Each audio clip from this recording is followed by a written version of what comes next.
দুশ্চিন্তা এটা তো আমাদের সবার জীবনেরই একটা অংশ তাই না? কিন্তু কখনো কি মনে হয়েছে আমরা কেন এত বেশি দুশ্চিন্তা করি? তো চলুন আজকের এই আলোচনায় আমরা এর পেছনের সাইকোলজিটা একটু বোঝার চেষ্টা করি আর দেখি কিভাবে একটা শান্ত মনের দিকে এগিয়ে যাওয়া যায়। কখনো কি এমনটা মনে হয়েছে যে দুশ্চিন্তাটাই যেন জীবনটাকে চালাচ্ছে? এই ফিলিংসটা কিন্তু আমাদের অনেকের কাছেই খুব চেনা। মনে হয় যেন আমরা একটা চিন্তার জালে আটকা পড়ে গেছি, যেখান থেকে বের হওয়ার কোনো রাস্তা খুঁজে পাওয়া যাচ্ছে না। কিন্তু আসলেই কি ব্যাপারটা এতটাই কঠিন? আচ্ছা, প্রথমে বুঝতে হবে দুশ্চিন্তার চক্রটা। দেখুন, দুশ্চিন্তা কিন্তু হুট করে চলে আসা কোনো র্যান্ডম ফিলিংস না। এটা আসলে একটা সাইকেলের মতো কাজ করে, একটা চক্র। চলুন দেখি এই চক্রটা ঠিক কিভাবে চলে আর কিভাবে আমরা এর মধ্যে আটকে যাই। এই যে চক্রটা এটা শুরু হয় ছোট্ট একটা ট্রিগার বা কোনো একটা ঘটনা দিয়ে। সাথে সাথে কি হয়, মাথায় একটা নেগেটিভ চিন্তা চলে আসে। যেমন ধরুন, যদি খারাপ কিছু হয়ে যায়, আর যেই না এই চিন্তাটা মাথায় এলো অমনি একটা উদ্বেগ বা ভয় কাজ করতে শুরু করে। আর সবশেষে এই অনুভূতির চাপে আমরা এমন কিছু একটা করে ফেলি যা হয়তো কিছুক্ষণের জন্য একটু আরাম দেয়, কিন্তু শেষমেশ ওই চক্রটাকেই আরও মজবুত করে তোলে। এখন প্রশ্ন হলো, আমাদের ব্রেনটা আসলে কেন এভাবে কাজ করে? কেন আমরা এত দুশ্চিন্তা করি? এর পেছনে কিন্তু বেশ ইন্টারেস্টিং কিছু সাইকোলজিক্যাল আর বলা যায় ইভলিউশনারি কারণও আছে। চলুন সেই কারণগুলো একটু জেনে নেওয়া যাক। ব্যাপারটা এভাবে ভাবা যেতে পারে, আমাদের মস্তিষ্কের ভেতরে যেন একটা অ্যালার্ম সিস্টেম বসানো আছে। এর একটা পার্ট আছে, নাম অ্যামিগডালা, যার কাজই হলো বিপদ দেখলে আমাদের সতর্ক করা। এটা খুবই দরকারি একটা জিনিস। কিন্তু সমস্যাটা হয় তখনই যখন এই অ্যালার্মটা কোনো কারণ ছাড়াই যখন তখন বাজতে শুরু করে। তখন এটা আর আমাদের রক্ষা করে না, উল্টো মানসিক কষ্টের কারণ হয়ে দাঁড়ায়। এখানে একটা মজার ব্যাপার আছে। সব উদ্বেগ বা টেনশন কিন্তু খারাপ না। একটা হলো প্রোডাক্টিভ বা ফলপ্রসূ উদ্বেগ, যেটা আমাদের কোনো কাজ করতে সাহায্য করে। যেমন ধরুন, পরীক্ষার আগে একটু টেনশন হলে আমরা পড়তে বসি। আর আরেকটা হলো ডিস্ট্রাকটিভ বা ধ্বংসাত্মক দুশ্চিন্তা, যেটা আমাদের একেবারে অচল করে দেয়। এটা শুধু মাথায় ঘোরাতে থাকে, কি হবে যদি সব গণ্ডগোল করে ফেলি, কিন্তু সমাধানের দিকে এক পাও এগোতে দেয় না। তাহলে এই ধ্বংসাত্মক দুশ্চিন্তাকে চিনব কিভাবে? এর কিছু লক্ষণ আছে। দেখুন, এই ধরনের চিন্তাগুলো না কেমন যেন ধোঁয়াশার মতো, অস্পষ্ট, কিন্তু খুবই ভয়ঙ্কর।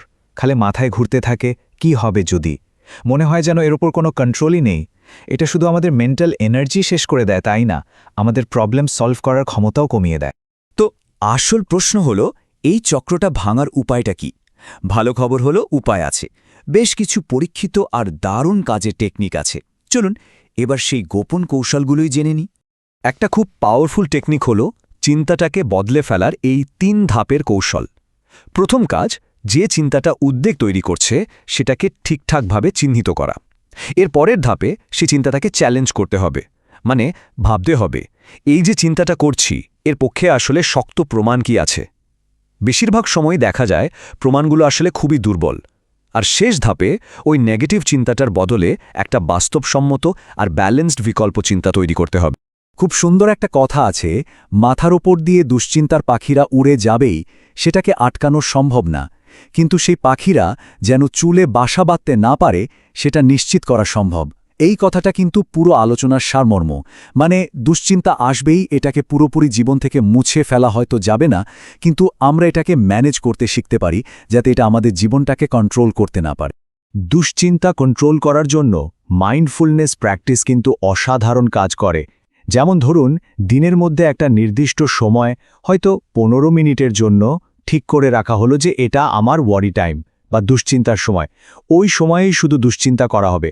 আর একটা দারুণ টেকনিক হলো 5-4-3-2-1 গ্রাউন্ডিং মেথড। মানে চারপাশের এমন 5টা জিনিস দেখা, 4টা জিনিস স্পর্শ করা, এভাবে আমাদের সেন্সগুলোকে বর্তমান মুহূর্তে ফিরিয়ে আনা। আর হ্যাঁ, গভীর শ্বাস-প্রশ্বাসের ব্যায়াম, ওটা তো নার্ভাস সিস্টেমকে শান্ত করার জন্য একটা পরীক্ষিত উপায়। তো আমরা আলোচনার প্রায় শেষের দিকে চলে এসেছি।